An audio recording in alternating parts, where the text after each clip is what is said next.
क्रांतिसिंह नाना पाटील यांच्या जन्मभूमीत स्मशानभूमीचा प्रश्न ऐरणीवर.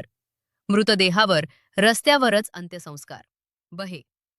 क्रांतिसिंह नाना पाटील यांच्या जन्मभूमी असलेल्या बहे गावात हिंदू स्मशानभूमी नसल्याने एका मृत व्यक्तीवर रस्त्यालगत अंत्यसंस्कार करण्याची वेळ कुटुंबावर आल्याची धक्कादायक घटना आज सकाळी घडली.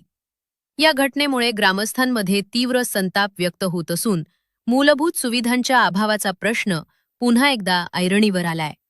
मिळालेल्या माहितीनुसार कृष्णा नदी पुलालगत बहे नरसिंहपूर मार्गावर मृत व्यक्तीवर अंत्यसंस्कार करण्यात आले.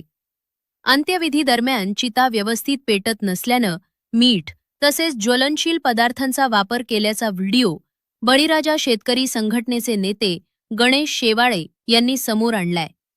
घटनास्थळी जाऊन फोटो व व्हिडिओ चित्रीकरण करत असताना काही ग्रामस्थांनी आक्षेप घेतल्याचंही शेवाळे यांनी सांगितले. गावाचे नाव बदनाम करू नका, असंही काही गावकऱ्यांचे म्हणणं होते. गणेश शेवाळे यांच्या म्हणण्यानुसार बहे ग्रामपंचायतीची स्थापना होऊन अनेक वर्ष उलटूनही गावात आजपर्यंत हिंदू स्मशानभूमी उपलब्ध झालेली नाही.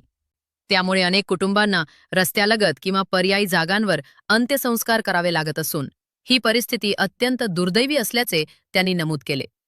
गावालगत असलेल्या कृष्णा नदी पात्रात नागरिक प्रेताला अग्नी देत, पण आता होत असलेल्या पावसामुळे नदीची पाणी पातळी वाढलीय.